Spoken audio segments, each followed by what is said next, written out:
Hi there, Sanmunani Mulweni. Welcome to Fix channel. If you're new here, please subscribe before the end of the video. If you're returning, thank you for love and support. I appreciate you. Channel is Tembo Season 8.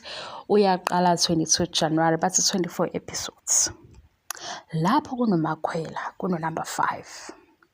Mawufika number 5 we guys, ukuze niyazi ukuthi into yeziyalo iphumaphi ngoba kuneziyalo zokuthi makhwela isithembu kuyahlafunwa kodwa inyembezi zisuke zehla magwinyeka nje intombazane.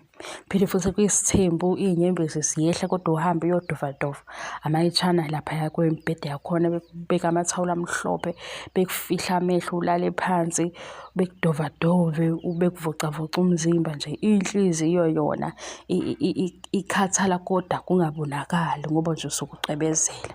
Iziyalo lezi ezikususha media ziphuma lezi iyalo kade sasihamba sigudla nothando nesithembu namakhosikazi siwezwe dikila siwabona emotionally kuvela izinto ezinye eziphathelana no mental health kulobu kuthiwa kanti kwenzakalani abanye becasukele nomnikazi wesithembu kuba bomseleku kodwa ibuye enye isizini mayibuye enye isizini bakhona bonke kwazi saze sezofuthi kusine grocer manje igijima ku 30k adigross i-30k bekuseminyakeni edlulile njengoba iminyaka ikhuphuka okusho ukuthi nenani likhuphukile upetrol umnikazi wesithembu uyawufaka kunezilipho nje ezivezayo ukuthi kufakwe imalini zehlale e-office kufakwe yena imoto ziba ngambili izindlu indlu yakhe eyelo kodwa kuba ukuthi ke uyikhomba ukuthi ibe njani wena ke yakho ntombazane ngoba wena ufika ne-TV kanye nathi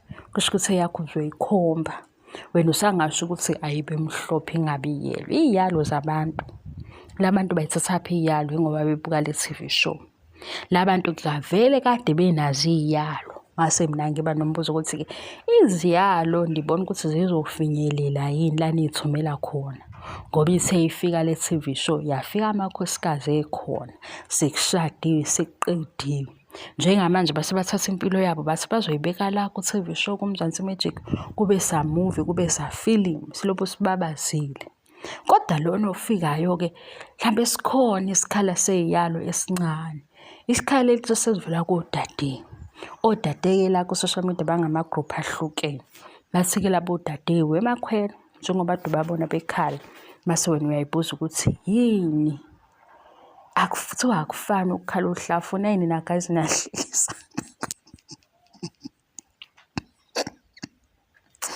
ngiyabona ukuthi nenza ngihleka into engahlekisa ungafanele ukuthi ngihleke kuthiwa phela amakhwela wena bakunika izimpendulo awayinikwa yini so amakhwela njengoba ubabona bephuma nakuma meeting bedikile bebuye bekhombane omunye esukela omunye ufuna ukuhleba ngomunye ku husband kodwa amandla alelephi ukukhala uhlafuna manje kuthiwa ke makhela ngena la udle ushut up ubheke lokulethe khona nalo nokulethe khona usuthi wena asese wakubona ukuthi ufit usele ndawo uzohlala kuyona kuthiwa ke ngena wena makhwela masukhala uyasihlafuna ungaphawuli ngoba ezinye izinto ziqoqwe ungekho neyakho futhi iqoqwe ungekho kodwa wasekuthiwa uyangena njengoba usungenile ke yazi ukuthi ukuze kuhlaleke khala uhlafuna ubukhala ngoba bathi kuyenzeka kusho abafazi kusho mama kusho amakhosikazi kusho auntie kanti babo nina nizoba usisabadala abanjani serious we guys le video ayikho serious ungazi ukuthi ayibulo usisonjani izinto ngathi zishubile ungibalile zonke izinto nawe uyangizwa ukuthi angikho serious ngikhuluma nje into ekhulunywa ku social media ukuthi nakho abakubikayo ukuthi kodwa khala ngoba ukukhala lona kuyathulula umthwalo ngoba yona imithwalo iyeza isithembu lesi asikakaze futhi isithembu ngisho ungasifaka ifashion ngisho ungasifaka imakeup ngisho ungasifaka izindlu eziphakeme usifake imoto eziphakeme imali eningi izinyembezi zizoba khona ngoba kuzoba khona ilanga uthi wena kusekuseni uhusband wami ngimdinga la avele afike komunye unkosikazi athi cisha ifoni Makhwela kuthiwa sikuxoxele. Mina ngoba-ke lezi ndaba zakuthanda Nesithembu njengoba ngiyibamba ku-TV ngiyayiphuthumisa kakhulu ngize ngi-ede. Kuthiwa Makhwela ngelinye ilanga uzothi hawu kodwa ngiyi-2K uvuke wedwa kwisithabathaba leso sindlu. Kuthiwe-ke uyovuka ukline indlu yakho, udle iy'nto ezimnandi, ungene emotweni, uhambe uyoshopha ngoba ikhadi lakho lizobe li-loaded. Kusho sisi bakho, kusho ma wakho bayali-2K limakhe. Emva kwalokho usuthi ujike uphindele emuva ube wazi kodwa ukuthi akezi u-husband endlini yakho. Ngaleso sikhathi-ke sekuthiwa uma zifika iy'nyembezi, shintsha lezi mpahla zakho lezi. Shintsha uzenzele yini lento eyenziwayo uma sekushintshwa iy'mpahla guys, leyo content leyo kuthiwa idlala leyo nto-ke, ushintshe iy'mpahla zakho. Uma uzothi iy'nyembezi ngathi sekushisa amehlo, ubuke lezi y'cathulo zakho.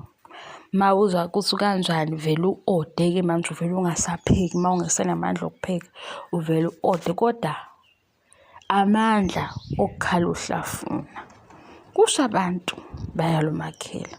Basi-ke nje uma ubona futhi laphaya ukuthi uthando Nesithembu nawe ukuthi rewind or uthi ukuhlehla, yabo, uthi catch up, uye ku-Showmax uhlehla namasizini uthi hayibo ubabaza iy'ndaba zakhona, kodwa yazi ukuthi khala hlafuna ukhale, kushiwo njalo kuthiwa akufani.